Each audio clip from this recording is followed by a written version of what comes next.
Good morning guys, napakagandang umaga ngayon mula dito sa food park site dito sa may Manalo Resort Hotel sa Sitio Tutulo, Barangay Mahabang Parang, Binangonan, Rizal.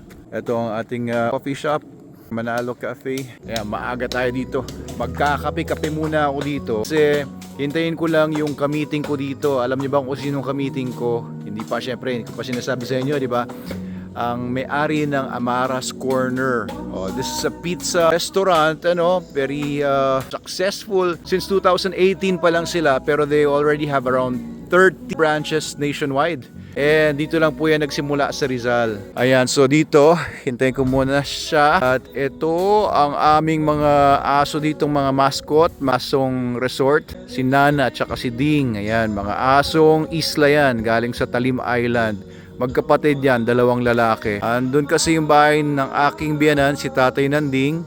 At banda dito yung aking retirement home. Ito yung aming kubo tsaka water tank. Ayan, napakaganda. Dito nag-rise ang sun. Ayun, sumisilip-silip na ang araw pero wala pa masyado.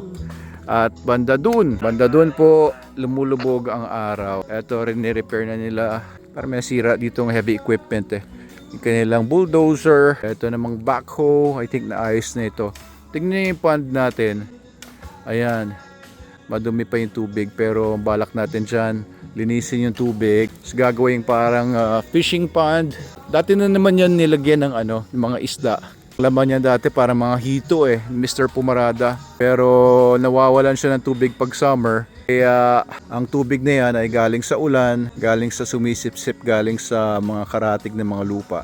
And just above this ay yung playground. Ayun, makikita nyo dito yung mga swing. Ayun babanaag nyo ba yung swing doon? So, lalagyan natin ng daanan, papanik doon para kung nandito man yung kitchen natin, nandito yung food park. Yung mga tao sa food park pwedeng pumanik doon sa playground, maglaro-laro yung mga bata or papanik doon sa resort or dito sa mga hotel rooms. Lalagyan natin ng security yan para hindi basta-basta mapuntahan ng mga tao hindi naman dapat magpunta sa resort. Pero ayan na-imagine nyo ba? Madumi pa yung tubig.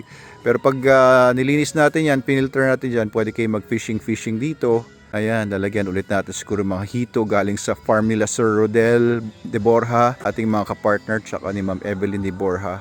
Ayan, hukayan pa daw natin na mas malalim yan para mas mabuhay yung mga isda. Okay, so yun lang muna. Update ko kayo sa magiging transaction natin. Biruin nyo Amara's Corner, Alam kong tindahan na una ko nakitang Amara's Corner ay doon sa may papuntang Tanay. Masarap yung mga pizza nila supposedly, pero I will try it soon. Kung meron ng Amara's Corner dito, di ba napakaganda? And kung merong subdivision na tayo sa may likod pa ng hotel at resort, sarap, di ba? Malapit lang yung bilihan ng masarap na pizza at meron din sila mga milkshakes, mga unli wings o chicken wings, ewan ko lang kung unli. Hopefully bukod sa Amara's Corner ay marami pang mga big names ng food na mag-avail ng food cart stores natin at dito yan. So magkakaroon dito. Explain ko lang ng konti sa inyo. Hanggang dun sa pababa sa bangin, atin pa rin yan. Pero dito muna yung food park, dun sa area na yan. Dito sa area na to magkakaroon ng parang stage para may mga nagpo-perform, may mga banda, live band. Every night natin gagawin yun, every night. Pagka mag-start na tayo, walang palya, magkakaroon tayo ng entertainment dyan. Live bands, comedians, singers, dancers, o kung ano, basta, fire dancers, whatever. Tapos doon, hahalera ang mga iba-ibang mga stalls. Magkakaroon din dito sa paligid ng pond ng mga kubo-kubo.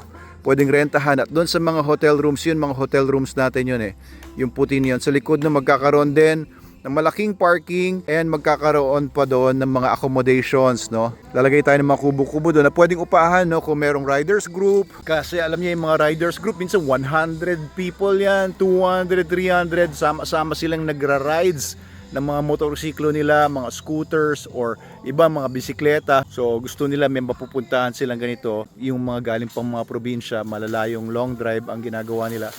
Naghahanap sila ng place to stay, makapagpahinga during the night man lang, camping kung gusto nila. At dito napakaganda, di ba? Kung gigising ka sa umaga, ang oras nga lang pala ngayon ay 8:30. Kung gigising ka ng umaga tas ganito ang iyong tanawin, nako po, mararamdaman mo talaga na ikaw ay pinagpala ng Panginoon.